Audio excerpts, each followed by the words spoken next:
Okay, and we are back rolling live here for our 2 days of coverage at the Jolt Conference in Music City, Nashville, Tennessee.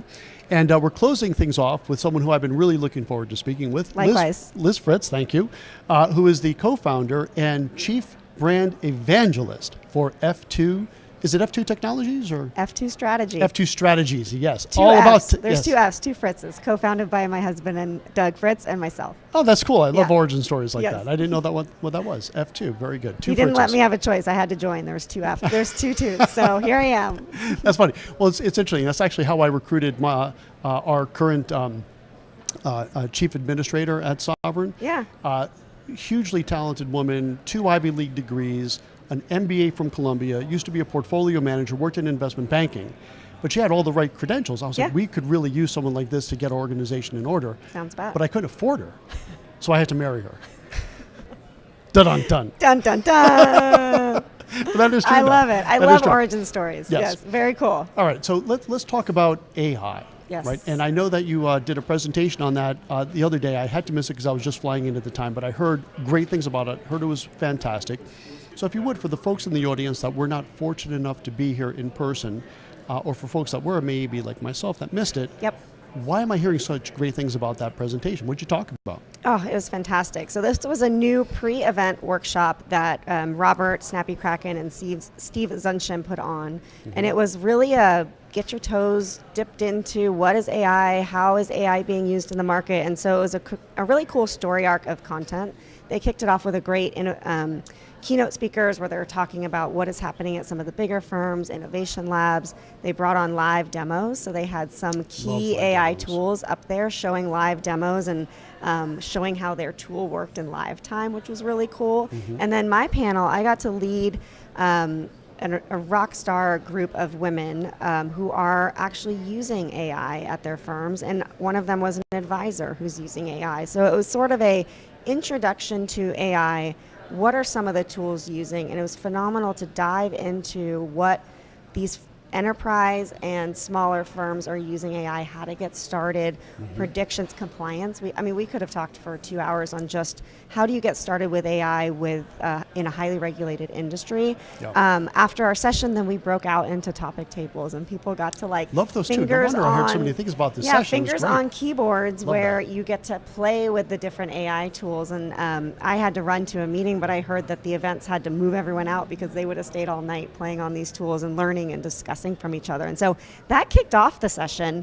And then today it's really a common theme through a lot of how do you ignite your growth and what tools can you use to weave into that. And the thing I love about the concept of AI here is it's not AI to replace humans. It's actually how can you use technology and AI to deeper human connections? How can you use it to kind of lift that busyness off of our desk so that you can do what you love and what you do best, which is the humaning part of being an advisor, right? So that's really cool.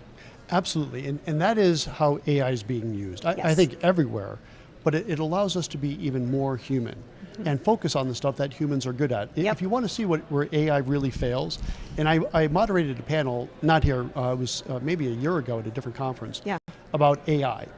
And I had AI write my intro, so I thought it'd be kind of funny shtick to say like, oh, this was, and then I said to AI, give me a good joke to start off with. Oh no. And it was just horrible. Was it like a bad dad joke? It was like worse? the worst bad joke, dad joke you ever heard. It was just like, really? Yes.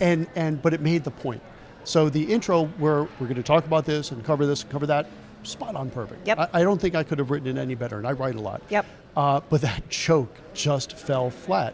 And what a great way to really highlight what AI does and doesn't do. It doesn't do human very well, Nope. or at least not yet. Maybe at Nope. some point it will, but not today. Yeah. Nope. And wealthy clients will always have complex situations where they'll always need to have a human to discuss different paths they can go down throughout their financial planning process. And AI can't do that, right? But the advisors can use AI, both the low-hanging fruit we talked about yesterday was some of that time-saving low-hanging fruit. So operational efficiencies, AI to do note taking. We talked about how a lot of times we'll have AI come on and do note taking. That I think there's one report, and I'm forgetting the source, but it's saving advisors and ops teams like 9 hours a week of note taking and like action items. It's big time save stuff, but it's really lifting the advisor to have more time to pick up the phone, to go out to have lunch, to really like deepen that humanness and not, again, not replace it, because it's kind of obvious when people are replacing it. So it was really cool to get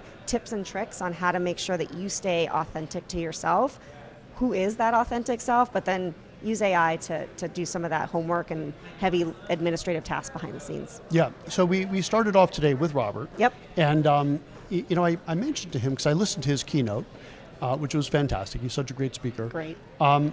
And I was like, wow, he's really talking about technology a lot. Mm-hmm. And this is my first Jolt conference. Mine Definitely too. not my last, because I was like, man, what have I been missing all these years? My first of many. I'm coming back in 2 years, really whenever it comes back again. High energy, a lot of fun, yes, but great content. Yes. But I said to him during our chat earlier this morning, I was like, I'm thinking marketing. I'm thinking like, what font should I use?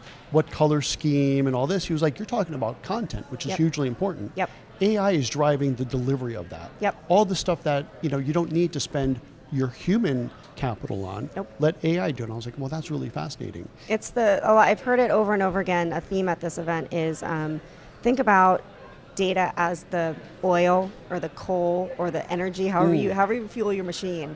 It's the machine. It's the fuel that fuels the machine. And so data's king. I think that's another theme I'm hearing about. Yeah. You have to have good data, and then you can actually activate it in content in all sorts of different ways. But going back to data infrastructure, data architecture, data's king to make that machine hum in a way that's actually aligned with your value prop.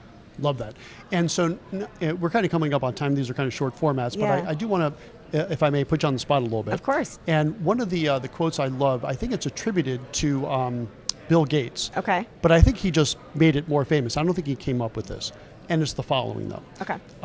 We all overestimate what technology is going to do in the short term, but then underestimate what technology is going to do in the long term. Oh, that's deep.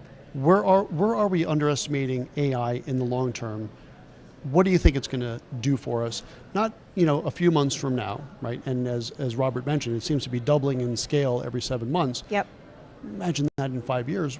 What's it going to look like? Any ideas? Any thoughts? You must be thinking about this. Oh gosh, we actually had a question yesterday in our workshop where I asked our panelists to cast me forward 5 years and what does it look like in AI. So we have some really good discussions from that workshop. I thought about 5 years from now, I have a 12-year-old. He's going to be graduating high school in 5 years. Yeah.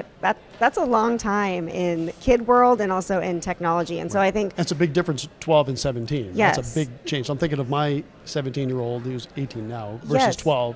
And it's the like job baby force, adult almost. The job force that he's going to be walking into. Yeah. So analytically, so F2 Strategy, we run a research report. We have a peer-to-peer community of, I think it's over 200 CTOs, and we do research together. We just put out our benchmarked AI report. At F2 you do that? At F2 Strategy. Oh, very cool. Yes, okay. About a month ago. And it's benchmarked but from 2023 to 2025. And so it's really interesting that now the timing is perfect because we have this really cool benchmark data to say like what was happening in 2023 to 2025. That's 2 years, and we're talking about 5 years. Yeah. 70% of firms that we surveyed are now investing in AI, up from I think 51%. There was even pursuing it in 2023. Mm-hmm. Again, a lot of the work is around that low-hanging fruit within a regulatory environment of note-taking, of operational efficiencies. But I think a prediction that I have, and while it's dropped in 2025 recently, in 2023, predictive analytics was very big, number one interest of the firms that we surveyed. So I think that firms are going to be using, they'll have taken the time between now and then to really clean up their data. Again, data architecture is king, so it takes some time to clean up those big data lakes.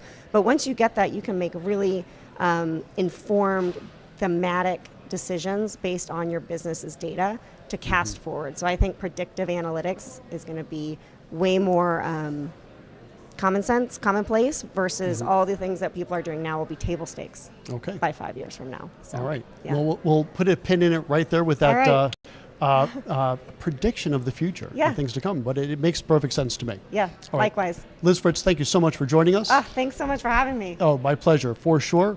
And what a great way to close out just an amazing day of content here at Jolt.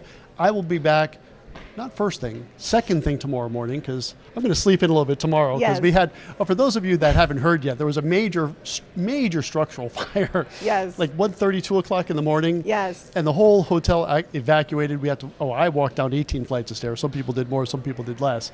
So I think I'm going to sleep in a little bit tomorrow. I So think we will all see you- deserve that. Not first thing tomorrow. I will see you second thing tomorrow. I think our first interview is at 10 a.m. With Larry Sprung. So that's going to be fantastic. Fantastic. Yeah, I'm a big fan of his as well. So thanks for joining us for this first day of coverage. I will see you tomorrow for more live coverage at Jolt, Nashville, Tennessee. We'll see you then. Great, thanks. And thanks again, Liz. This was great.